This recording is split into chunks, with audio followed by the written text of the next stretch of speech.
اعوذ باللہ من الشیطان الرجیم بسم اللہ الرحمن الرحیم الحمد للہ رب العالمین بارئ الخلائق اجمعین الصلاۃ والسلام علی اشرف الانبیاء والمرسلین وشفیع المذنبین وحبیب الہ العالمین ابی القاسم محمد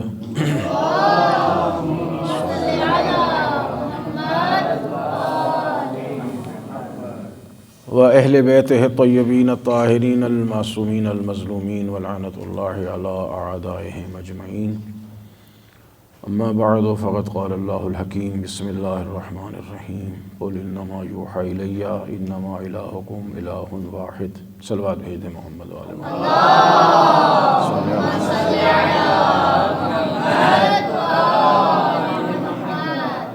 خداوند عالم کے فضل و کرم سے سلسلہ اصول عقائد کے سلسلے میں جاری ہے، اور گزشتہ شب توحید پروردگار کی طرف تھوڑا سا اشارہ تھا اور امیر المومنین علیہ الصلوۃ والسلام کے مختلف خطبوں سے چند جملے پڑھنے کی سعادت حاصل کی ہے،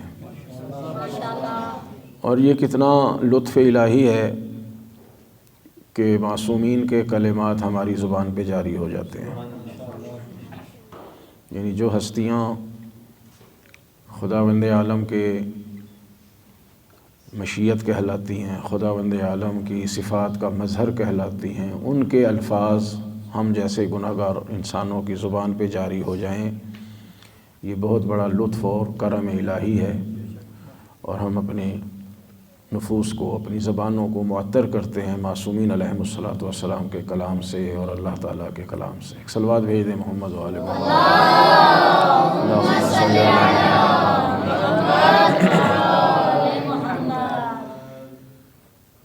عقائد میں عرض کیا تھا کہ اصل اصول توحید ہے، اور تمام عقائد اسی عقیدہ توحید کے ماتحت آ جاتے ہیں. مولا کائنات امیر المومنین علیہ الصلوۃ والسلام نے جس فصیحانہ اور بلیغانہ انداز سے ان مشکل ترین مسائل کو بیان فرمایا ہے، یہ امیر المومنین ہی کا خاصہ ہے. یعنی قرآن کریم کے بعد اگر خداوند عالم کی ذات پر کسی نے مفصل گفتگو کی ہے تو وہ امیر المومنین علی علیہ الصلوۃ والسلام ہے. اور یہ جو نہج البلاغہ میں ہمیں مولا کے کلمات پڑھنے کو ملتے ہیں، یہ بے انتہا مشکل الفاظ ہیں، اور اس کی مشکل کا اندازہ ہم یوں لگا سکتے ہیں کہ کتنی شرحیں نہج البلاغہ پہ لکھی جا چکی ہیں. خود ابن ابی الحدید معتزلی جو اہل سنت کا بہت بڑا عالم گزرا ہے، اس نے 20 جلدوں میں ان خطبات کی تشریح کرنے کی کوشش کی ہے. 20 جلدیں. کوئی اہل سنت کا عالم 20 جلدیں لکھے، یہ بہت بڑی بات ہے، اور بہت ہی خوبصورت انداز سے اس نے نہج البلاغہ کی شرح کی ہے، اور تمام لکھنے والے اسی سے مدد لیتے ہیں. اس کے علاوہ اور اہل سنت کے علماء بھی گزرے ہیں، مصری علماء بھی گزرے ہیں، انہوں نے بھی اس کی کچھ نہ کچھ تشریح کرنے کی کوشش کی ہے. خود ہمارے شیعہ علماء میں تو ہر دور میں اس کی شرح لکھی جاتی رہی ہے اور لکھی جاتی رہے گی. جیسے قرآن کی تفسیر مکمل نہیں ہو سکتی، اسی طرح نہج البلاغہ کی شرح بھی مکمل نہیں ہو سکتی. یہ مفتی صاحب نے صرف ترجمہ کیا ہے، اس کی کوئی شرح نہیں ہے، ورنہ اگر ایک ایک لفظ کی شرح کرنے بیٹھ جائیں علماء تو بہت مجلدات چاہیے، بہت جلدیں چاہیے تحریر کرنے کے لیے. خود ہمارے اسی دور میں ہم نے جس عظیم ہستی کو دیکھا ہے، کچھ ان کو سنا بھی ہے، وہ قوم میں استاد گزرے ہیں اور بہت عظیم استاد تھے، استاد تقی جعفری، حضرت آیت اللہ استاد تقی جعفری، استاد کے لقب سے مشہور ہوئے. ہر عالم استاد کے لقب سے مشہور نہیں ہوتا، اور پھر علماء کے شہر میں، مجتہدین کے شہر میں استاد محمد تقی جعفری فلسفی تھے. یہ نہج البلاغہ میں جو امیر المومنین کے چھوٹے بڑے خطبے ہیں، یہ تقریباً 378 خطبے ہیں، انہوں نے اس کی شرح لکھنا شروع کی تو تقریباً 27-28 جلدیں لکھی انہوں نے، اور ابھی صرف خطبہ نمبر 202 یا 203 تک پہنچے تھے، پھر ان کی رحلت ہو گئی، وفات پا گئے، یعنی مکمل نہیں کر سکے۔ تو آپ دیکھیں کہ امیر المومنین علیہ الصلاۃ والسلام کے یہ کلمات، یہ الفاظ، یہ جملے، یہ امیر المومنین کے علم کے مطابق نہیں ہیں، چونکہ بلاغت کا اصول کیا ہے؟ کلم الناس بقدر عقولہم، کہ لوگوں سے ان کی عقل کے مطابق گفتگو کی جائے، یعنی وہ الفاظ ہوں، وہ باتیں ہوں جنہیں عام لوگ سمجھ لیں۔ جب ہم فصاحت و بلاغت کو ڈیفائن کرتے ہیں کہ بلاغت کیا ہے، فصاحت کیا ہے، تو فصاحت میں سب سے پہلی چیز ہوتی ہے کہ وہ الفاظ استعمال کیے جائیں جو عام فہم ہوں، لوگوں کو آسانی سے سمجھ آ جائیں، ان کے معانی تلاش کرنے کے لیے لغت کی کتابوں کا سہارا نہ لینا پڑے۔ اب ظاہر ہے علماء تو ہر وقت لغت کی کتابوں کے ساتھ سروکار رکھتے ہیں، لیکن عام پبلک وہ تو ہر لفظ کے لیے ڈکشنری نہیں ڈھونڈے گی۔ اگر ایک لفظ کسی کو سمجھ ہی نہ آئے اور اس لفظ کو سمجھنے کے لیے انسان کا ذہن ڈکشنری کی طرف چلا جائے تو باقی باتیں تو پھر درمیان میں رہ جائیں گی۔ یعنی گفتگو کے دوران اگر ایک لفظ مشکل آ جائے جس کا معنی نہ آتا ہو ہر ایک کو، تو وہ ایک لفظ میں پھنس کے رہ جائے گا، اور باقی باتیں، باقی جملات جو ہیں وہ اس کے ذہن کے اوپر سے گزر جائیں گی، بات سمجھ بھی نہیں آئے گی، فصاحت نہیں رہے گی۔ صلوات بھیج دیں محمد و آل محمد صلی اللہ علیہ وسلم۔ تو فصاحت میں سب سے پہلے یہ ہے کہ الفاظ آسان استعمال کیے جائیں، سلیس، کہ عام فہم، اور وہ لفظ ایسے ہوں جو روزانہ کے استعمال میں آتے ہوں، مانوس لفظ ہو، غیر مانوس لفظ نہ ہو۔ اور بلاغت میں یہ ہے کہ وہ الفاظ، کلمات جو آسان اور سلیس اور عام فہم ہیں، اس کے ساتھ ساتھ معیار گفتگو لوگوں کے اذہان کے مطابق ہو اور موقع و محل کی مناسبت سے ہو۔ چاہے آپ اعلیٰ سے اعلیٰ الفاظ استعمال کریں، اعلیٰ سے اعلیٰ جملے، عبارتیں استعمال کریں، بڑی آسان عبارتیں استعمال کریں، لیکن موقع و محل کے مطابق نہ ہو کلام، تو وہ بھی بلاغت نہیں کہلائے گی، وہ کہنے والا بلیغ نہیں کہلائے گا۔ یہ کتاب نہج البلاغہ، بلاغت کا معیار یہی کتاب ہے۔ قرآن کریم تو بہت ہی اعلیٰ و عرفہ کلام ہے، اور میں نے کہا کہ اصول کیا ہے کہ کلم الناس بقدر عقولہم، لوگوں سے گفتگو کرو ان کے عقل کے معیار کے مطابق۔ اب یہ نہج البلاغہ میں نے عرض کیا کہ کتنی شرحیں لکھی جا چکی ہیں، علماء لکھ رہے ہیں اور لکھتے رہیں گے۔ ابھی یہ کلام مولا نے اپنے علم کے معیار پہ نہیں فرمایا ہے۔ دیکھیں نا، بلاغت اسی کا نام ہے۔ اگر امیر المومنین اپنے علم کے معیار پہ گفتگو فرماتے تو کس کو سمجھ آتی؟ ابھی امیر المومنین یہ خطبے جب ارشاد فرماتے تھے، اب ظاہر ہے بات دور نہ نکل جائے، بعض دفعہ اہل علم پریشان ہو جاتا ہے کہ میں اس سے زیادہ اور کیا آسان لفظ استعمال کروں۔ یعنی مجمع کبھی ایسا مل جاتا ہے پڑھنے والے کے لیے، ہم جیسے عام لوگوں کے ساتھ یہ مسائل پیش آ جاتے ہیں کہ ایسے مقام پر گفتگو کرنا پڑ جاتی ہے جہاں پڑھنے والا، بولنے والا پریشان ہو جاتا ہے کہ میں اپنے معیار سے اتنا نیچے آ کے گفتگو کر رہا ہوں اور یہ لوگ سمجھ نہیں پا رہے، میں اور اس سے زیادہ کیا اپنے کلام کو آسان کروں، ایسے الفاظ میں کہاں سے لاؤں جو اس سے بھی زیادہ آسان ہو۔ تو آپ اس سے مولا کی مشکل کا اندازہ لگائیے۔ مولا کائنات امیر المومنین علی ابن ابی طالب علیہ الصلاۃ والسلام صلی اللہ علیہ وسلم، باب مدینۃ العلم، وارث علم پیغمبر اکرم اور تمام انبیاء کے علوم کے وارث، جو فرماتے ہیں کہ میرے وجود سے علم کے سمندر جاری ہو رہے ہیں۔ کوئی مجھ تک فکر کرنے والے کی فکر پہنچ نہیں سکتی. تو امیر المومنین کے لیے کتنی بڑی مشکل ہے. بعض اصحاب ہیں امیر المومنین کے بڑے پیارے اصحاب ہیں مولا کے، جیسے صعصع ابن سوحان، اسبغ ابن نباتہ، اور بھی اس میں بہت سے نام آ جاتے ہیں. خود جناب سلمان، مقداد، ابو ذر، یہ سب امیر المومنین کے شاگرد ہیں. اور خصوصاً آپ کی خلافت کے زمانے میں مالک اشتر جیسے افراد. امیر المومنین بعض دفعہ اپنے کسی صحابی کو لے کے صحرا بھی نکل جاتے تھے راتوں کو، اور فرمایا کرتے تھے میں تمہیں کیا بتاؤں، میرے سینے کے اندر علوم کے کیا کیا سمندر ٹھاٹھے مار رہے ہیں، مگر افسوس کہ کوئی ملتا نہیں ہے جسے میں اپنا یہ علم منتقل کروں. امیر المومنین اس بات پہ غمگین ہو جاتے تھے.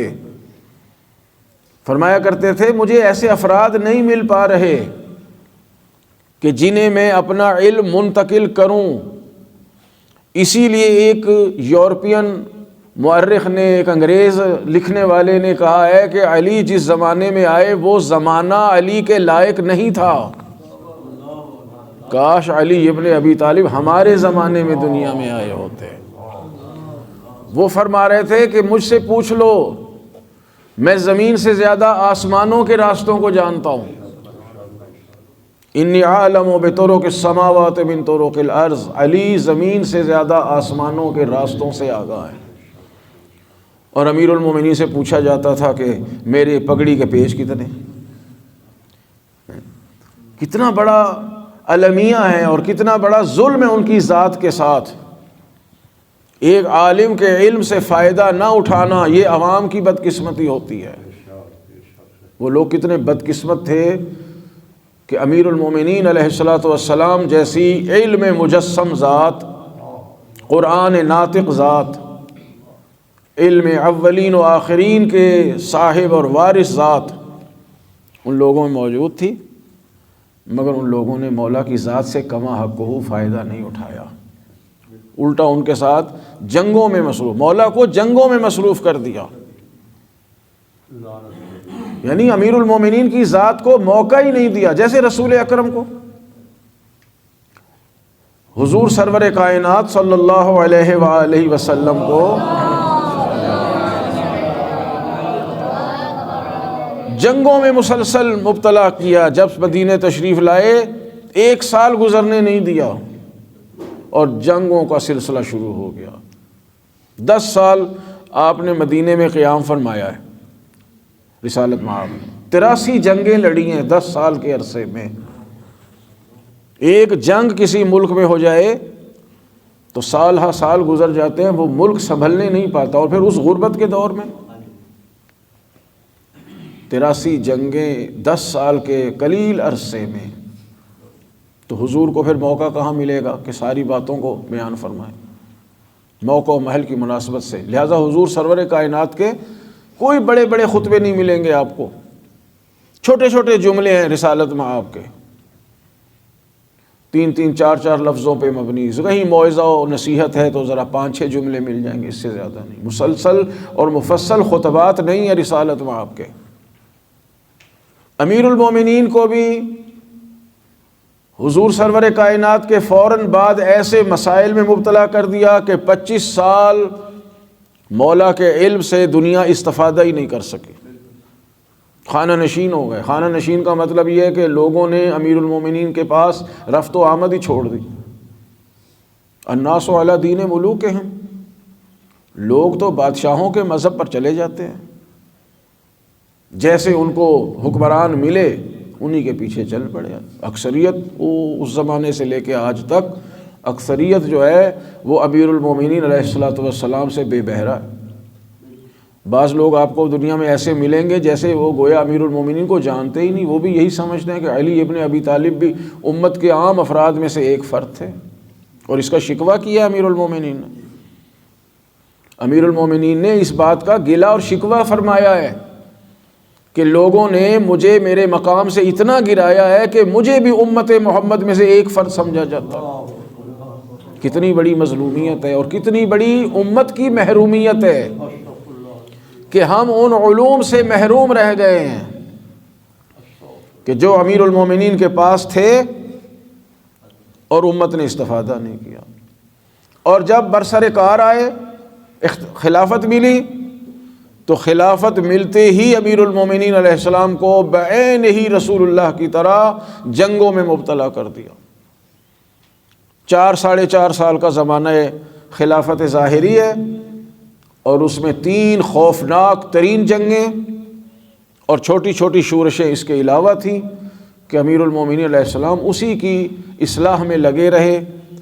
اور اس کے باوجود امیر المومنین نے ایسے ایسے خطبات ارشاد فرمائے ہیں کہ جہاں موقع ملتا تھا مولا اپنے علم کا ہماری عقول کے مطابق، بات وہی ہے جس کی تفصیل میں چلا گیا کہ یہ امیر المومنین علیہ السلام نے لوگوں کے سمجھنے کی صلاحیت کے مطابق کلام فرمایا ہے.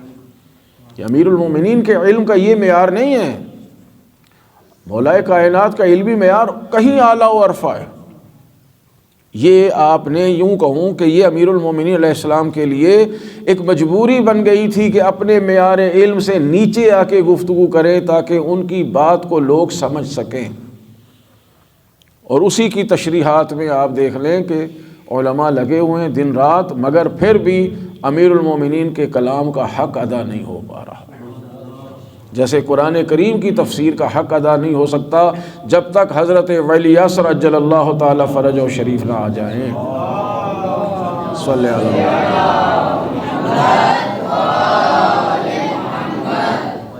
حضرت صاحب الزمان تشریف لائیں گے تو وہ قرآن کی جب تفسیر بیان کریں گے تو قرآن کی تفسیر و تعویل کا حق ادا ہوگا. اور اسی طرح انشاءاللہ وہ اپنے پدر بزرگوار، اپنے جد بزرگوار امیر المومنین کے کلام کی تشریح فرمائیں گے.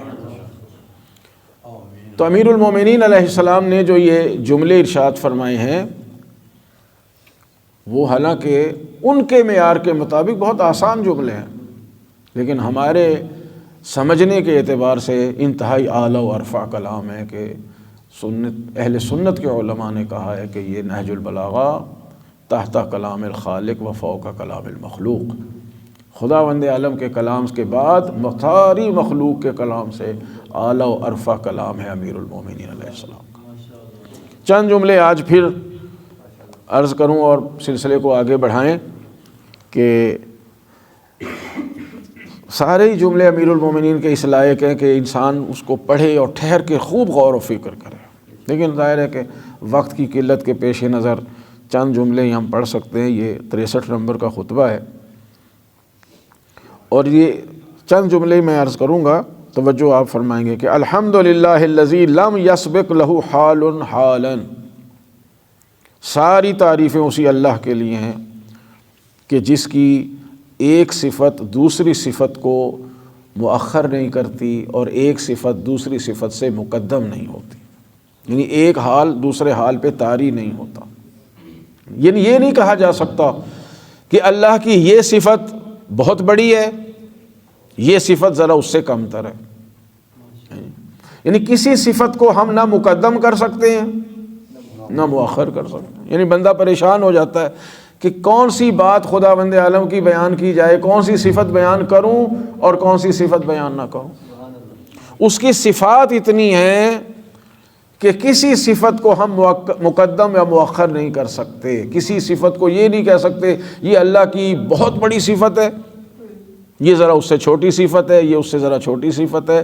نہ، ساری صفات پروردگار عالم کی ایسی عظیم الشان ہے کہ انسان کسی صفت کو بڑی یا چھوٹی نہیں کہہ سکتا. اور یہ بھی عرض کروں یہ اللہ تعالیٰ کا بڑا احسان ہے کہ اس نے ہمارے لیے اپنے لیے نام رکھا ہے اللہ. ٹھیک ہے نا، لفظ اللہ اس کا ذاتی نام ہے نا، باقی تو سب صفاتی نام ہے.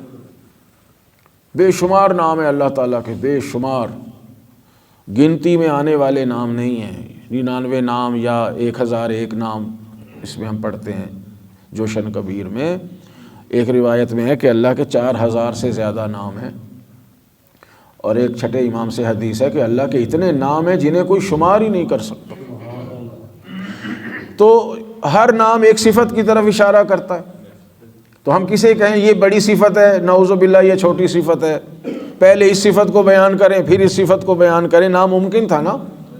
تو پروردگار نے ہمارے لیے مہربانی فرمائی ہے کہ اس نے اپنا نام رکھا اللہ، اور معصوم فرماتے ہیں کہ جب تم یہ چاہو کہ اللہ کو اس کے ساری صفاتی ناموں کے ساتھ بلاؤ تو کہہ دو اللہ۔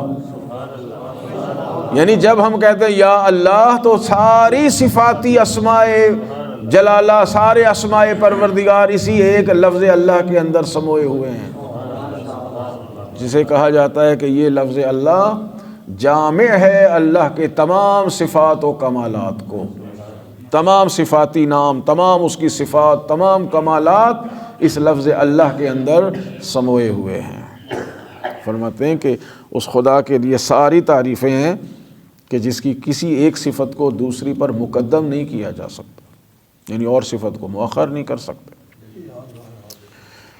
فَيَكُونُ أَوَّلًا قَبْلَ أَن يَكُونَ آخِرًا، سبحان اللہ، ایسے جملے امیر المومنین نہیں کہہ سکتے۔ وہ آخری ہونے سے پہلے اول ہے۔ کیا بندہ کہے کہ هو الاول هو الآخر، یعنی آخر ہونے سے پہلے اول ہے۔ وَيَكُونُ ظَاهِرًا قَبْلَ أَن يَكُونَ بَاطِنًا، وہ باطن ہونے سے پہلے ظاہر ہے اور ظاہر ہونے سے پہلے باطن ہے۔ كُلُّ مُسَمَّى بِالْوَحْدَةِ غَيْرُهُ قَلِيلٌ، یہاں سے چند جملے بہت قابل غور ہیں۔ فرماتے ہیں وہ ایک ہے، وہ ایک ہے، واحد کہتے ہیں نا، وحدہ لا شریک، وہ ایک ہے۔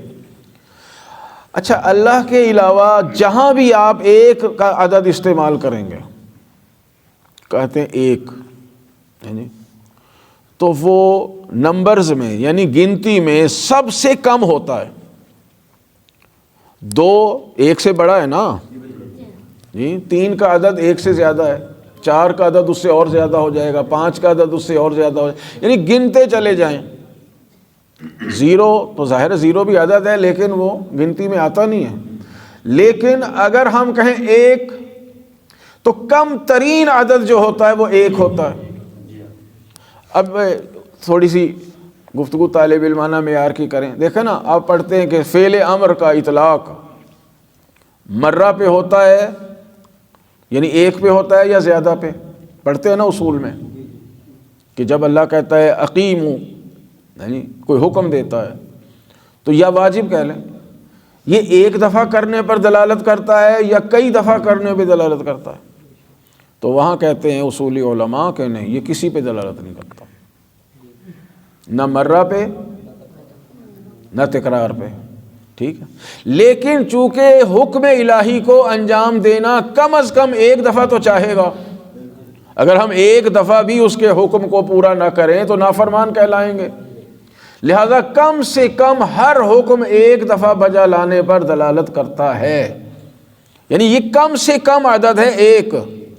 اب یہاں امیر المومنین فرما رہے ہیں کہ اللہ کے علاوہ اگر کسی کے لیے ایک کا لفظ استعمال کرو گے نا تو وہ قلیل پہ دلالت کرے گا کہ کم سے کم،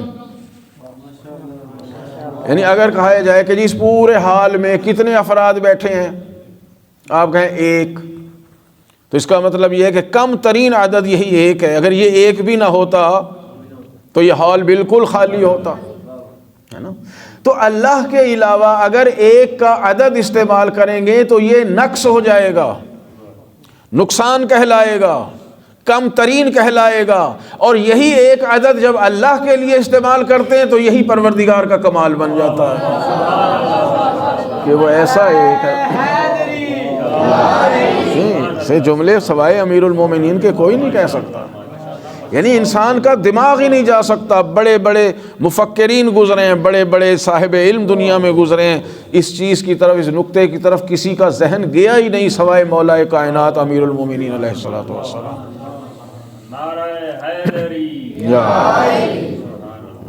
کہ کلو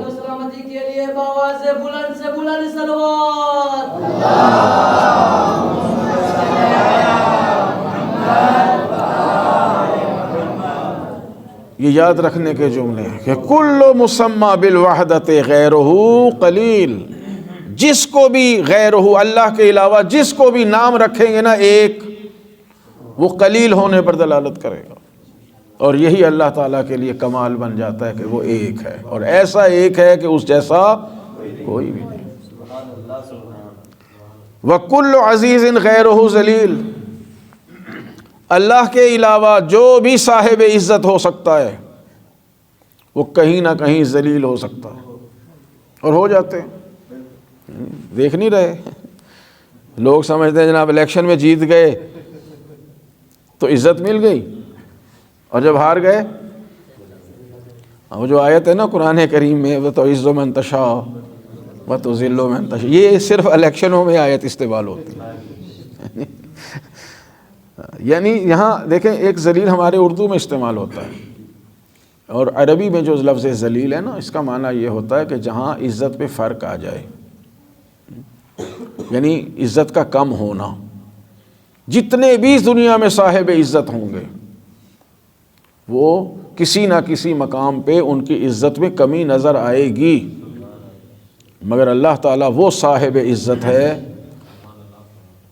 عزت کا معنی غلبہ بھی ہوتا ہے، یعنی وہ غالب آنے والا ہے جو کسی سے مغلوب ہوتا ہی نہیں۔ اور پھر قرآن کریم کی تعلیمات کے مطابق جن کو اللہ عزت عطا فرما دے وہ بھی کہیں کم نظر نہیں آئیں گے۔ ایک عزت وہ ہے کہ جی ہم سمجھتے ہیں کہ جی اللہ نے بڑی عزت دی ہے۔ بعض دفعہ آپ بھی اخباروں میں پڑھتے ہوں گے، سنتے ہوں گے، یہ جو ناچنے گانے والے ہوتے ہیں یہ بھی اپنے انٹرویو میں کہیں گے اللہ نے بڑی عزت دی ہے۔ یہ ایسی عزتیں اللہ تعالیٰ نہیں دیتا۔ ان العزت للہ ولرسولہ وللمؤمنین، قرآن میں خدا فرماتا ہے ساری عزتوں کا مالک اللہ ہے۔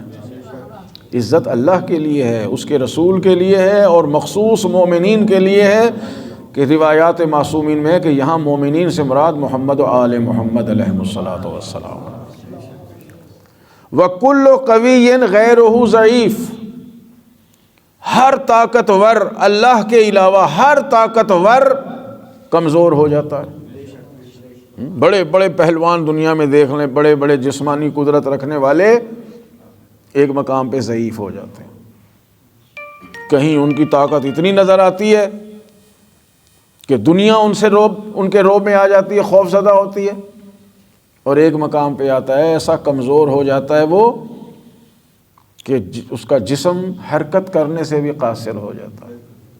مگر اللہ کی طاقت کیا ہے کہ اس کی طاقت میں کبھی کمزوری نہیں۔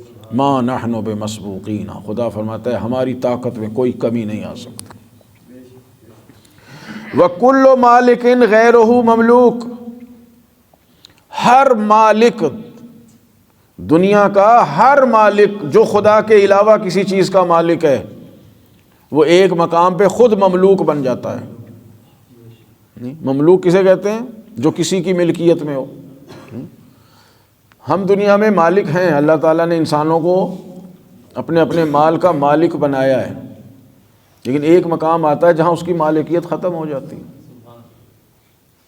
پہلے بھی کسی دن اشارہ ہوا، جیسے انسان مرا، چاہے وہ حکومت کا مالک ہو، اربوں کا مالک، خربوں کا مالک ہو، فوراً اس کی مالکیت ختم ہو گئی۔ اب وہ مملوک بن گیا، جسے کہتے ہیں مردہ بدست زندہ۔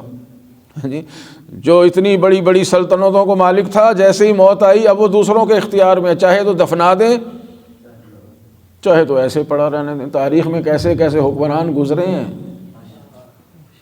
بھائی، گزرے ہیں تاریخ میں، حکمران گزرے ہیں، بڑی حکمرانی کی ہے، لیکن جب مرے ہیں لوگ دفنانے نہیں دے رہے ہیں، 2 3 دن جنازے پڑے رہے ہیں گلیوں میں، اٹھانے والا کوئی نظر نہیں آتا۔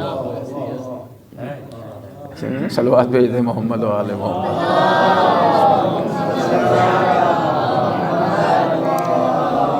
مگر اللہ کی مالکیت ختم نہیں ہوتی ہے، وہ کسی کا مملوک نہیں ہے۔ کل عالم غیرہ متعلم، ہر عالم خدا کے علاوہ، غیرہ کا لفظ مطلب ہے اللہ کے علاوہ، ہر عالم طالب علم ہے۔ پڑھے گا تو عالم بنے گا نا۔ دنیا کا کوئی انسان ہے وہ علم حاصل کرے گا تو عالم بنے گا۔ کل عالم غیرہ متعلم، یعنی ہر عالم دنیا میں خدا کے علاوہ ہر انسان عالم بننے کے لیے پڑھنے کا، علم حاصل کرنے کا محتاج ہے، طالب علم بننے کا محتاج ہے۔ رسول خدا اللہ سے علم لے کے عالم بنے نا، فرماتے ہیں کہ علمنی ربی، میرے رب نے مجھے علم عطا فرمایا ہے۔ تو رسول خدا عالم ہے، کائنات میں اللہ کے بعد سب سے بڑا صاحب علم اگر کوئی ہے تو وہ سرور کائنات ہیں۔ علمک ما لم تکن تعلم، تو پہلے یہ اللہ کے سامنے طالب علم بنے۔ مولا کائنات جو حضور کے علم کے وارث ہیں، وہ کیا فرماتے ہیں؟ مجھے رسول اللہ نے علمنی زکن زکا، ایسے علم دیا ہے جیسے کبوتر اپنے بچے کو دانہ بھرتا ہے۔ مگر اللہ کے لیے کوئی کہہ سکتا ہے کہ اللہ نے کسی سے علم حاصل کیا؟ کل عالم غیرہ متعلم وکل قادر غیرہ یقدر و یعجز۔ فرماتے ہیں دنیا میں اللہ کے علاوہ جس کے پاس بھی کوئی قدرت اور طاقت ہے نا، وہ کبھی کسی چیز پہ قادر ہو جاتا ہے، کبھی عاجز ہو جاتا ہے۔ کسی چیز پہ قادر ہے، کوئی کام کر سکتا ہے، کوئی کام نہیں کر سکتا۔ ہر انسان ایسے، آپ کوئی کام کر سکتے ہیں، بڑے طاقتور ہوں گے، بڑی جسمانی طاقت ہوگی، مگر بعض اوقات کوئی چھوٹا سا کام ہے وہ ہم نہیں کر سکتے۔ مگر اللہ تعالیٰ وہ علی کل شیء قدیر ہے، اس کی قدرت ہر چیز پر برابر کی قدرت چھائی ہوئی ہے۔ فرماتے ہیں کل سمیع غیرہ یصم عن لطیف الاصوات، ہر سننے والا جس کے کان بالکل درست ہیں، سننے والا ہلکی آوازوں کو نہیں سن سکتا ہے نا۔ وہاں بندہ بیٹھا ہو آہستہ آہستہ باتیں کرو، ہم یہاں نہیں سن سکتے۔ ہر سننے والا فرماتے ہیں لطیف اصوات کو، کم آواز کو، جو آہستہ آہستہ بات ہو رہی ہو نہیں سن پاتا، حالانکہ اس کے کان 100% درست کام کرتے ہیں۔ لیکن اللہ تعالیٰ کون ہے؟ انسان دل میں بھی بات کرتا ہے نا، خیال بھی لاتا ہے، اللہ تعالیٰ اسے سن لیتا ہے۔ کل سمیع غیرہ یصم عن لطیف الاصوات، ہر سننے والا، کل سمیع ہر سننے والا، غیرہ اللہ کے علاوہ ہر سننے والا، یصم یعنی بہرا ہو جاتا ہے، عن لطیف الاصوات آہستہ آہستہ آوازوں سے نہیں سن پاتا ہے۔ وَيَصُمُّهُ كَبِيرُهَا، اور اگر آوازیں بہت زیادہ ہو جائیں تو کان بہرے بھی ہو سکتے ہیں۔ ساؤنڈ پولوشن مسئلہ ہے دنیا کا، یعنی بہت زیادہ بڑا سپیکر یہاں لگا دیں، ہارن لگا دیں، اتنی آوازیں اس میں سے نکل رہی ہوں تو انسانوں کے کان بہرے بھی ہو جاتے ہیں۔ یعنی ہم آہستہ آوازیں ہوں تو سن نہیں سکتے، ان سے کان بہرے ہو گئے۔ آوازیں بہت زیادہ بلند نکل رہی ہوں تو ہمارے کانوں کا نقصان ہو سکتا ہے، کان بہرے بھی ہو سکتے ہیں۔ اللہ تعالیٰ وہ ہے جسے نہ آہستہ سے بات کرنے پہ کوئی فرق پڑتا ہے، نہ بہت چیخ چیخ کے انسان کرے تو خداوند عالم کو فرق پڑتا ہے۔ وَكُلُّ بَصِيرٍ غَيْرُهُ يَعْمَى عَنْ خَفِيِّ الْأَلْوَانِ وَلَطِيفِ الْأَجْسَامِ، ہر دیکھنے والا بعض دفعہ اس کے لیے رنگ مخفی ہو جاتے ہیں، آنکھیں ٹھیک کام کر رہی ہیں مگر رنگوں کی پہچان نہیں ہوتی، ہوتا ہے ایسے، آنکھیں بالکل درست ہیں لیکن رنگوں کی پہچان نہیں ہوتی۔ بعض لوگ ہوتے ہیں جو کلر بلائنڈ ہوتے ہیں، دن کی روشنی میں بھی وہ رنگوں کی پہچان نہیں کر پاتے، حالانکہ آنکھیں ویسے بالکل ٹھیک ہیں۔ اور فرماتے ہیں وَلَطِيفِ الْأَجْسَامِ، آنکھیں آپ کی 100% درست ہیں مگر بعض ایسے اجسام ہیں، یعنی وہ وجود رکھتے ہیں مگر ہمیں آنکھوں سے نظر نہیں آتے۔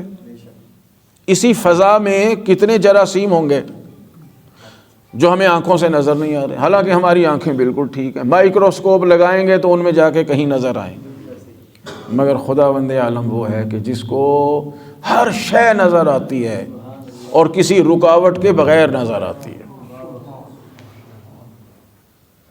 اور فرماتے ہیں بہرحال اور بھی جملے ہیں کہ آخر میں فرماتے ہیں کہ لم یخلق ما خلقہ لتشدید سلطان، اچھا کتنی مخلوقات اللہ نے خلق کی ہے، بے شمار مخلوقات ہیں خدا کی، کیوں خلق کی اللہ، کیا اس لیے کہ وہ یہ چاہتا ہے کہ میری ان سب پر سلطنت اور حکومت ہو اور میں کسی کو دکھاؤں نعوذ باللہ کہ دیکھو میں کتنا بڑا حکمران ہوں، کہ میری حکمرانی میں، میرے اقتدار میں میرے ماتحت یہ انسان، جنات، ملائکہ اور نہ جانے کتنی کتنی مخلوق ہے؟ فرماتے ہیں نہیں، لم یخلق ما خلقہ، اس ماں کو آپ جتنا مرضی بڑھاتے چلے جائیں، یعنی مفہوم کے اعتبار سے کہ جو بھی اللہ نے مخلوق خلق کی ہے، یعنی بے شمار مخلوقات جو خلق کی ہے، یہ اپنی حکومت کی شدت کو ظاہر کرنے کے لیے نہیں خلق کی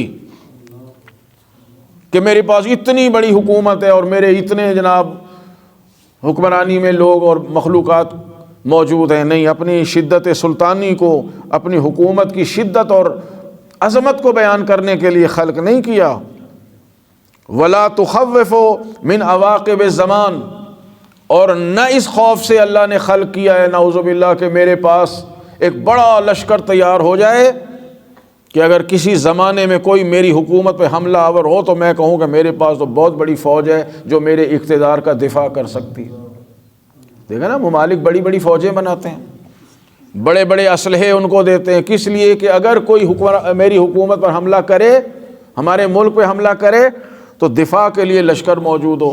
مولا فرماتے ہیں اللہ نے اس لیے مخلوقات کو خلق نہیں کیا کہ وہ کسی بھی زمانے میں انجام سے، یعنی کسی کے حملے سے خوف زدہ تھا، نہ اس لیے خلق نہیں کیا، بلکہ وَلَكِنْ خَلَائِقَ مَرْبُوبُونَ، اس نے اس لیے خلق کیا ہے کہ ان پر ربوبیت کرے،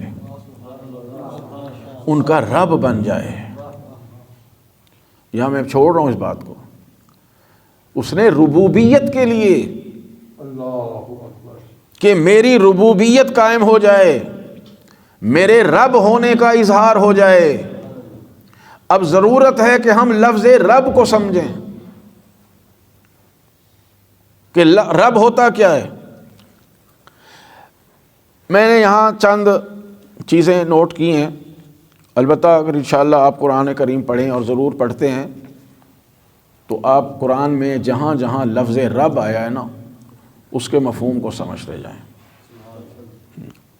جہاں جہاں رب، یہ کم از کم قرآن میں 980 مقام پہ لفظ رب اللہ تعالیٰ نے استعمال فرمایا۔ ٹھیک ہے، لفظ رب، اس لفظ رب کے اندر خداوند عالم کی ساری محبت جو ہے نا مخلوق کے لیے وہ سموئی ہوئی ہے۔ اللہ میں جلالت ہے، ایک روب ہے، جلال الہی کا مظہر ہے لفظ اللہ، اور جمال الہی کا مظہر ہے لفظ رب۔ رب میں جو محبت ہے نا، وہ انسان اگر اس لفظ رب کو سمجھ کے بولے گا نا، صرف لفظ رب سے ہی اسے اللہ تعالیٰ کی جو اپنی مخلوق سے محبت ہے وہ ظاہر ہو جاتی ہے۔ بہت سے مقامات ہیں، میں نے صرف 14 معصومین کے مناسبت سے 14 مقام آپ کے لیے نوٹ کیے ہیں کہ میں اس کو بیان کروں۔ بیان نوٹ اس لیے کہ میں خود بھول نہ جاؤں، صلوات بھیج دیں محمد وآل محمد۔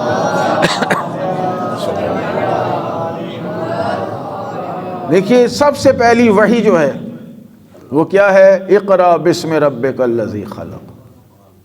وہاں لفظ اللہ استعمال نہیں کیا، اقرا بسم ربک، اپنے رب کے نام سے پڑھو۔ کون ہے رب؟ الذی خلق، وہ رب وہ ہے جس نے خلق کیا ہے۔ تو اس کا مطلب یہ ہے کہ رب کا ایک معنی ہے پیدا کرنے والا، ٹھیک ہے، لفظ رب یعنی خالق، پیدا کرنا۔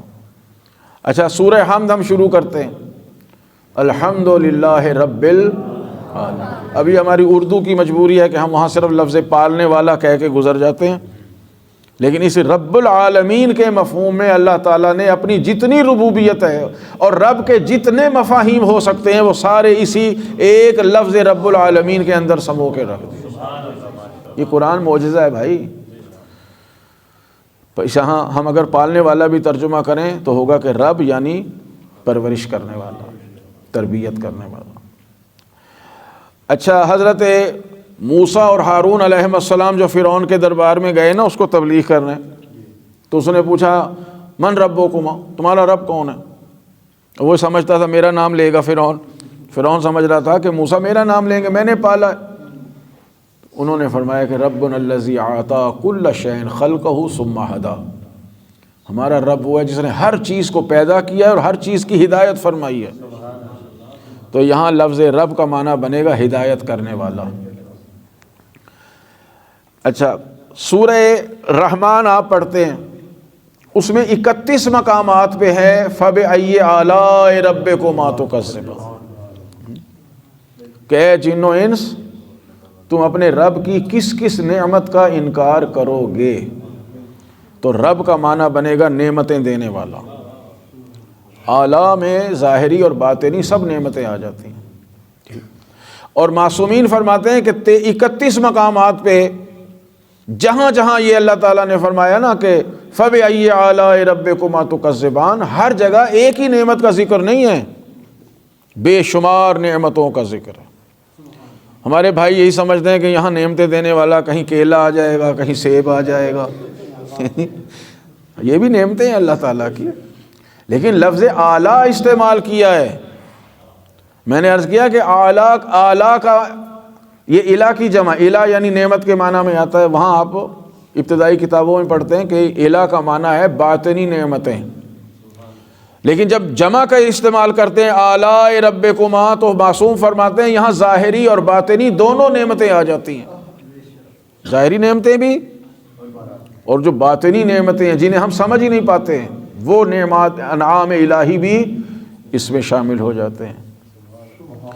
اچھا، ایک دعا کا حکم ہے ہمیں والدین کے لیے، رب ارحمہما کما ربیانی صغیرا، یعنی اے پروردگار میرے ماں باپ پر رحم فرما اسی طرح جیسے انہوں نے میرے بچپن میں مجھ پر رحم کھا کے مجھے پالا تھا۔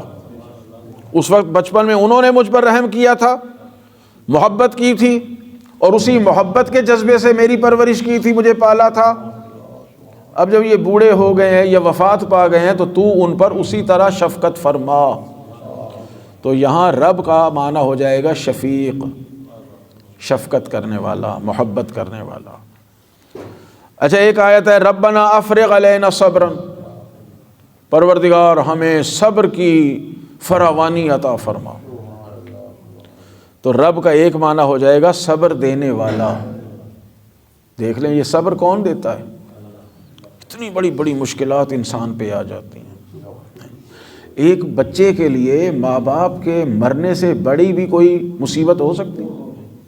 یا بوڑھے والدین کے لیے جوان اولاد کا کیا پیدا ہوتے ہی بچے کا مر جانا، خدا نہ کرے کسی کی اولاد فوت ہو جائے تو ماں باپ برداشت کرتے ہیں، لیکن کون صبر دیتا ہے؟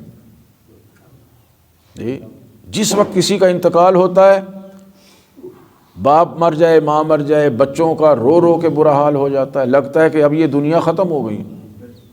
خدا نہ کرے کسی کا جوان بیٹا وفات پا جائے، جوان اولاد مر جائے، اس ماں کے لیے اس باپ کے لیے ایسا ہوتا ہے کہ دنیا اندھیر ہو گئی ہے۔ یہ اولاد کا مرنا تو امام حسین علیہ السلام نے کیا فرمایا تھا، اکبر تیرے بعد دنیا اندھیر ہو گئی ہے۔ مگر صبر کون دیتا ہے؟ جیسے ہی دفنا کے آتے ہیں نا، وہ بات نہیں ہوتی جو دفنانے سے پہلے ہوتی ہے۔ ایک رات گزرتی ہے پھر وہ مصیبت والی کیفیت نہیں ہوتی جو ایک دن پہلے تھی۔ کچھ دنوں کے بعد ایسا ہوتا ہے کہ بندہ اس غم کو بھول جاتا ہے، بڑے سے بڑا غم ہم نے اپنی آنکھوں سے دیکھا۔ تو یہ صبر کون دیتا ہے؟ تو رب کا ایک معنی کیا بنا؟ صبر دینے والا۔ اچھا، ایک آیت ہے سورہ نوح میں، اور وہ بہت ہی خوبصورت آیت، ساری آیتیں اور دلچسپ بھی۔ استغفروا ربکم انہ کان غفارا، پہلے تو یہ سن لیں کہ استغفار کرو اپنے رب سے، یہ لفظ اللہ نہیں ہے، استغفروا ربکم، اپنے رب سے استغفار کرو، انہ کان غفارا، وہ ہمیشہ گناہوں کو بخشنے والا ہے۔ تو رب کا ایک معنی کیا بنا؟ بخشنے والا۔ یہ آیت مسلسل چل رہی ہے، یرسل السماء علیکم مدرارا، استغفار کرو وہ کھل کے تم پر بارش برسانے والا ہے۔ تو رب کا ایک معنی بنا بارشیں برسانے والا۔ وَيُمْدِدْكُمْ، وہ تمہاری مدد کرنے والا ہے، تو رب کا ایک معنی بنا مدد کرنے والا۔ بِأَمْوَالٍ، وہ مدد کیسے کرتا ہے؟ مال کے ذریعے سے، تو رب کا ایک معنی بنا مال دینے والا۔ وَبَنِينَ، اور وہ تمہیں مدد کرتا ہے اولاد دے کر، تو رب کا ایک معنی بنا اولاد دینے والا۔ وَيَجْعَلْ لَكُمْ جَنَّاتٍ، استغفار کرو، وہ اللہ تمہارے باغ لگاتا ہے، تمہارے درخت اگاتا ہے، تو رب کا ایک معنی بنا باغ لگانے والا۔ اب وہ دنیا میں بھی لوگوں کے باغ لگا دیتا ہے اور جنت الفردوس میں بھی باغ لگانے والا ہے۔ وَأَنْہَارًا، استغفار کرو، تمہارا رب وہ ہے جو تمہارے لیے نہریں جاری کرتا ہے۔ نہر کا معنی عربی میں یہ چھوٹی چھوٹی نہروں کے لیے نہیں آتا، یہ بڑے بڑے دریاؤں کے لیے استعمال ہوتا ہے۔ یہ بڑے بڑے دریا کس نے جاری کیے؟ یعنی اللہ نے جاری کیے۔ تو رب کا ایک معنی کیا ہے؟ نہریں جاری کرنے والا۔ مولا کائنات امیر المومنین علیہ الصلوۃ والسلام ایک دن مسجد کوفہ میں تشریف فرمائے۔ عبداللہ ابن عباس راوی ہیں، اور بھی روات ہیں اس کے، اور ہمارے علماء نے بھی اس کو، مولانا فرمان علی صاحب نے بھی اسی آیت کے حاشیے پر لکھا ہوا ہے کہ ایک شخص آیا امیر المومنین کی خدمت میں اور اس نے کہا کہ یا امیر المومنین، میں بہت گناہ گار انسان، بڑے بڑے میں نے گناہ کیے ہیں، کوئی عمل بتائیں جس سے میری توبہ ہو جائے اور میں بخشا جاؤں۔ مولا نے فرمایا جاؤ استغفار کرو، کثرت سے استغفار، استغفر اللہ ربی واتوب الیہ، کثرت سے۔ یہ سمجھانے کے لیے بھائی باتیں ہیں، اور یہ ایسا کام ہے چلتے پھرتے بھی بندہ کر سکتا ہے، اس کے لیے ضروری نہیں ہے کہ باوضو ہو کے قبلہ رخ ہو کے بیٹھے، وہ بیٹھ جائے تو سبحان اللہ، لیکن چلتے چلتے بھی استغفار ہو سکتی۔ پھر ایک شخص آیا کہ یا امیر المومنین، میں بہت غریب ہوں، مال نہیں ہے، کوئی ایسا عمل بتائیں کہ مالدار ہو جاؤں۔ آپ نے فرمایا کثرت سے استغفار کرو۔ وہ چلا گیا، ایک اور آدمی آ گیا، یا امیر المومنین خشک سالی ہے ہمارے علاقے میں، بارشیں نہیں ہو رہی ہیں، کوئی ایسا کوئی تعویذ دے دو، کوئی عمل بتا دو۔ دنیا تعویذوں کی طرف جاتی ہے، خود نہیں کچھ کرنا، تعویذ دے دیں۔ مولا نے فرمایا استغفار کرو کثرت سے، اللہ بارش دے گا۔ ایک اور بندہ آیا، یا امیر المومنین میرے پاس اولاد نہیں ہے، بے اولاد ہوں، کوئی عمل بتائیں بچے پیدا ہو جائیں۔ آپ نے فرمایا کثرت سے استغفار کرو، اللہ اولاد دے گا۔ ایک اور آیا، یا امیر المومنین میں نے درخت لگاتا ہوں، درخت سوکھ جاتے ہیں، کوئی عمل بتائیں میرے درخت سرسبز ہو جائیں۔ فرمایا استغفار کرو۔ ایک اور آ گیا، اس نے کہا جناب نہریں کھودتے ہیں، پانی نہیں آتا، چشمے جاری نہیں ہوتے، کوئی عمل بتائیں۔ آپ نے فرمایا استغفار کریں۔ لوگ مشکلات لاتے رہے، مولا ایک ہی عمل بتاتے رہے، استغفار کرو، استغفار کرو، استغفار کرو۔ عبداللہ ابن عباس فرماتے ہیں کہ میں نے سوچا کہ قبل اس کے کہ کوئی اور بندہ آ کے کوئی اور بات پوچھے، میں کہوں یا علی کوئی اور عمل بتا دیں، ایک ہی چیز بتائے جا رہے ہیں۔ تو امیر المومنین نے عبداللہ کو دیکھ کے فرمایا عبداللہ لگتا ہے تم قرآن نہیں پڑھتے۔ سبحان کسے؟ عبداللہ جو شاگرد ہے تفسیر میں خود امیر المومنین کے۔ فرمایا عبداللہ لگتا ہے تم قرآن نہیں پڑھتے۔ اس نے کہا حضور پڑھتا ہوں۔ فرمایا قرآن میں اللہ تعالیٰ نے ان ساری باتوں کے لیے یہی ایک عمل استغفار بتایا ہے۔ کہا جی وہ کہاں؟ فرمایا سورہ نوح میں آپ نے پھر یہی آیت پڑھی استغفروا ربکم انہ کان غفارا ویرسل السماء علیکم مدرارا ویمددکم باموال وبنین ویجعل لکم جنات وانہارا۔ استغفار کرو اللہ تمہارے گناہ بخشے گا، استغفار کرو اللہ تم پہ بارش برسائے گا، استغفار کرو اللہ تمہیں مال سے مدد دے گا، استغفار کرو اولاد سے مدد دے گا، استغفار کرو تمہارے باغ لگ جائیں گے، استغفار کرو تمہارے پانی کی نہریں جاری ہو جائیں گی۔ عبداللہ نے حیران ہو کے کہا مولا لگتا ہے یہ آیتیں ابھی ابھی نازل ہوئی ہیں۔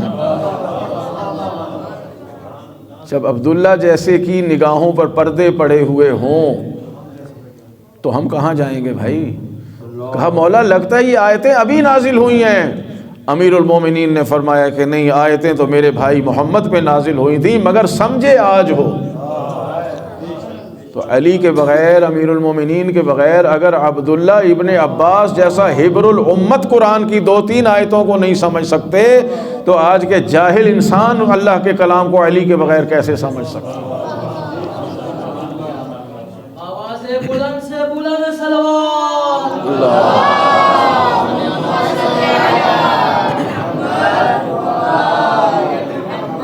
یہی وہ گھرانہ ہے جنہوں نے ہمیں اللہ کی ذات سے بھی آشنا کیا ہے اور اللہ کے کلام سے بھی آشنا کیا ہے۔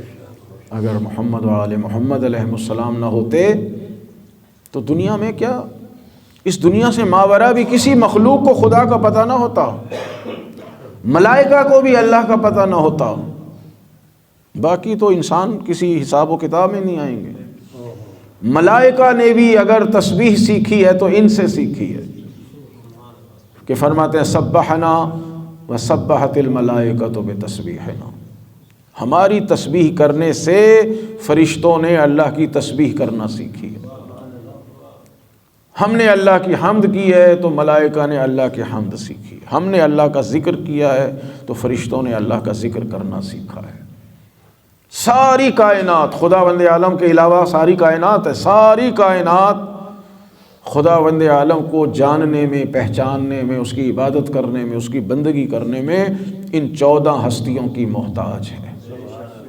چاہے وہ کوئی انسان ہو، وہ انبیاء ہوں، وہ ملائکہ ہوں، وہ باقی انسان ہو، وہ جنات ہوں، جس مخلوق نے بھی خداوند عالم کا ذکر سیکھا ہے، اس کی ذات کی معرفت حاصل کی ہے، وہ محمد و آل محمد کے انوار مقدسہ ہے۔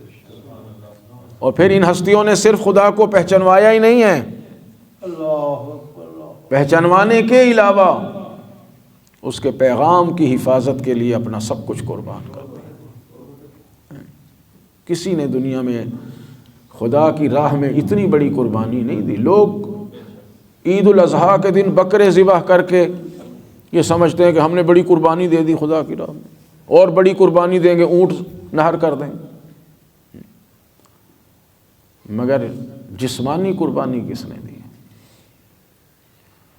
بڑے بڑے لوگ آئے ہیں معرکے میں، بدر میں، احد میں، خندق میں، شہید بھی ہوئے، مگر اپنی اپنی ذات کی حد تک۔ لیکن یہ گھرانہ وہ ہے جنہوں نے بھرا گھر لٹا دیا خدا کی راہ، اور کربلا میں تو انتہا ہو گئی ہے۔ کربلا سے بڑی قربانی راہ خدا میں نہ تاریخ میں کربلا سے پہلے دی گئی تھی اور نہ کربلا کے بعد کوئی دے سکتا ہے۔ اسی لیے کربلا معیار حق بن گیا۔ کیا کیا قربان، ہر ماں دنیا میں، ہر ماں اپنے بچوں کی حفاظت کرتی ہے، ماں باپ اپنی جان قربان کرنی پڑ جائے نا، اپنی جان دے دیں گے مگر بچوں کی جان کو بچائیں گے۔ کربلا میں عجیب مائیں ہیں، ہر ماں یہ چاہتی ہے میرا بچہ پہلے قربان ہو، ہر ماں یہ چاہتی ہے۔ سورہ عصر میں آپ پڑھتے ہیں وَتَوَاصَوْا بِالْحَقِّ وَتَوَاصَوْا بِالصَّبْرِ۔ شب عاشور ہر خیمے میں یہی عالم تھا۔ امام حسین کے ہر خیمے میں، جو اہل بیت کے خیمے لگے ہوئے تھے، ہر خیمے میں وَتَوَاصَوْا بِالْحَقِّ وَتَوَاصَوْا بِالصَّبْرِ کی بات چل رہی تھی۔ ہر ماں یہ کہہ رہی تھی بیٹے کل حق کا دن ہے، کل حق کو ثابت کرنے کا دن ہے، سب سے پہلے تم شہید ہو جانا، تم جانا، تم جانا۔ ہر ماں یہ کہہ رہی ہے کہ ایسا نہ ہو فلاں کے بچے پہلے شہید ہو جائیں، میرا بچہ بعد میں شہید۔ اور ان میں ایک ماں ہے جناب زینب شریکۃ الحسین۔ اگر کربلا میں امام حسین کے 2 بیٹے شہید ہوئے ہیں تو بی بی زینب کے بھی 2 بیٹے شہید ہوئے۔ اس کے بعد امام حسین کا ایک بیٹا موجود ہے جس سے نسل امامت چل رہی ہے، مگر جناب زینب کے تو 2 ہی بیٹے تھے، دونوں ہی قربان کر دیے ہیں، اور ایسی شریکۃ الحسین بنی ہے۔ شاید کہا ہو مولا کو، بعض علماء پڑھ جاتے ہیں کہ شاید یہ کہا ہو کہ بھائی حسین تیرے بعد تو تیری اولاد تیرا نام لینے والی رہے گی، مگر میری اولاد تو کل ختم ہو جائے گی، ہاں اب تیرے بیٹے مجھے ماں کہیں تو یہ ان کی مہربانی ہوگی۔ اور پھر ساری زندگی آج تک امام حسین کی اولاد جناب زینب کو اپنی ماں کہتی ہے۔ کیا مقام ہے جناب زینب کا، اون و محمد کو یہی فرما رہی ہیں میں شریکت الحسین ہوں، سب سے پہلے تم شہید ہو جاؤ۔ یہ صرف تمہارے ماموں ہی نہیں ہیں، یہ حجت خدا ہیں، یہ امام معصوم ہیں، یہ بقیت السلف ہیں، یہ نبی کے یادگار ہیں، اور ان بچوں نے بھی حق ادا کیا ہے۔ ماں نے کہہ کے بھیجا تھا دریا کی طرف جاؤ تو پانی کو آنکھ اٹھا کے نہ دیکھنا، اور تمہارا رخ میدان کی طرف ہو، آخر وقت تک خیمے کی طرف تمہارا رخ نہیں ہونا چاہیے۔ اور ایسے ہی ہوا ہے، جب شہزادے گرے ہیں نا گھوڑوں سے، تو چھوٹے شہزادے کی روح پرواز کر چکی تھی، اور جب مولا پہنچے تو بڑے شہزادے کی آخری سانسیں چل رہی تھیں۔ امام کو سلام کیا اور کہا اماں سے کہہ دینا ہم دریا کی طرف گئے تھے مگر پانی کو نہیں دیکھا، اور ماموں جان آپ گواہی تھے نا کہ ہمارے رخ میدان کی طرف ہیں، ہم نے ماں کے خیمے کی طرف پلٹ کے نہیں دیکھا ہے۔ کتنے شجاع تھے اون و محمد، رگوں میں کس کا خون ہے؟ جعفر طیار، جن کی شہادت کے بعد اللہ نے وہ رتبہ دیا ہے کہ جنت میں پرواز کرتے ہیں، پر عطا کیے ہیں، جعفر طیار ہو گئے ہیں پروں والے، اور ادھر سے علی حیدر کرار شہزادوں کی لاشوں کو لے کے آئے نا۔ بس آخری جملہ ہوتا یہ تھا کہ جس شہید کا لاشا آتا تھا نا استقبال جناب زینب کرتی تھی۔ بنی ہاشم کے بچوں کے جب جنازے آتے تھے تو امام حسین سے وہ لاشا وہ جنازہ جناب زینب وصول کرتی تھی، اور بیویاں اس پر آہوزاری ماتم کرتی تھیں۔ مگر اب جو بی بی زینب جو اتنی جلدی میں تھی کہ سب سے پہلے میرے بچے شہید ہو جائیں، مگر جب شہزادوں کے جنازے آئے تو ماں جنازوں پہ نہیں آئی، جناب زینب نہیں آئی ہیں۔ امام نے فرمایا فضہ میری بہن کہاں ہے؟ کہا شہزادی اپنے خیمے میں سجدہ خالق میں سر رکھے ہوئے، پروردگار تیرا شکر ہے تو نے میری قربانیوں کو قبول کر لیا ہے۔ عزیزان محترم، بس آخری جملہ اور التماس دعا، جب تک سید الشہداء زندہ رہے ہیں، جب تک مولا کی شہادت نہیں ہوئی نا، کسی یزیدی میں یہ جرت نہیں ہوئی کہ کسی شہید کے تن سے سر کو کاٹ لے۔ جب تک سید الشہداء حیات رہے دنیا میں، پورے یزیدی لشکر میں یہ ہمت نہیں ہوئی کہ وہ کسی شہید کے تن سے اس کے سر کو آ کے جدا کر لے۔ یہ منظر امام حسین نے نہیں دیکھا، حتیٰ کہ جناب قاسم کے بارے میں بھی ملتا ہے کہ بدن کے ٹکڑے ہوئے ہیں مگر سینے کے ساتھ سر سلامت رہا، یہ تاریخ میں لکھا ہے۔ کسی شہید کے اس مظلوم وقت کو امام حسین نے نہیں دیکھا کہ امام حسین کی نگاہوں کے سامنے کسی شہید کے سر کو تن سے جدا کیا ہو۔ یہ منظر جناب زینب نے دیکھا، یہ منظر جناب زینب نے دیکھا ہے، ایک دو نہیں، سب شہداء کے سر 72 سر جناب زینب کے سامنے جدا کیے گئے ہیں، اور اس ماں کی مصیبت کا کیا عالم ہوگا جس کی نگاہوں کے سامنے 2 بچوں کے سر کاٹ کر نیزے پر بلند کر لیے ہوں، اور اس کے بعد حسین جیسے بھائی کا سر نو کے نیزہ پہ بلند کیا ہو۔ آپ رو پڑے ہیں، شاید ایک اور آنسو آنکھوں میں آ جائے، ایک اور آنسو آ جائے تو ایک اور جملہ کہہ دوں جو میں نے حج کے موقع پر نجف سے آئے ہوئے ایک آیت اللہ سے سنے تھے، ایک مجتہد سے سنے تھے۔ وہ فرماتے ہیں جب امام حسین کا سر نو کے نیزہ پہ بلند ہوا نا، امام حسین علیہ السلام کا سر جب نو کے نیزہ پہ بلند ہوا تو جناب زینب نے بہت ماتم کیا ہے، اور نجف کی طرف رخ کر کے کہا بابا 21 رمضان کی صبح آپ نے مجھے کربلا کی ہر مصیبت کا ذکر کر کے بتایا ہے کہ بیٹی یہ ہوگا یہ ہوگا یہ ہوگا، مگر آپ نے یہ نہیں بتایا تھا کہ زینب حسین کا سر بھی نو کے نیزہ پر بلند کیا جائے۔ پروردگار اس توسل کو قبول فرما، اس ذکر کو ہماری آخرت کا ذخیرہ قرار دے۔ پروردگار بحق محمد و آل محمد اس ذکر کو قبول فرما، ہمارے گناہوں کو معاف فرما، اس کا ثواب ہمارے تمام مرحومین کے نامہ اعمال میں درج فرما۔ پروردگار بحق محمد و آل محمد ہماری اموات پر اپنی رحمتیں نازل فرما، ہمارے مرحومین کو جنت الفردوس میں جگہ عطا فرما۔ پروردگار جو مذہب حقہ کی خدمت کر رہے ہیں مومنین، ان کی خدمات کو قبول فرما، ان کے تعاون کو قبول فرما، ان کا بہترین اجر دنیا اور آخرت میں عطا فرما۔ ہمارے علم میں اضافہ فرما اور اس عمل کرنے کی توفیق عنایت فرما۔ پروردگار تمام مومنین کی حفاظت فرما، مذہب تشیع کی حفاظت فرما، دشمنان تشیع، دشمنان اسلام، دشمنان پاکستان، دشمنان مقامات مقدسہ کو اگر وہ قابل ہدایت نہیں ہے تو نیست و نابود فرما۔ فلسطین کے مظلوم مسلمانوں کی نصرت فرما، ظالموں کو نیست و نابود فرما، ہمارے آقا و مولا کے ظہور میں تعجیل فرما، ہمیں ان کی دعاؤں میں شامل فرما، ان کے وسیلے سے ہماری تمام دنیا و آخرت کی مشکلات کو دور فرما۔ ربنا تقبل منا انک انت السمیع العلیم، آمین یا رب العالمین، بحق محمد و آلہ المعصومین۔ رحم اللہ من یقرأ الفاتحہ۔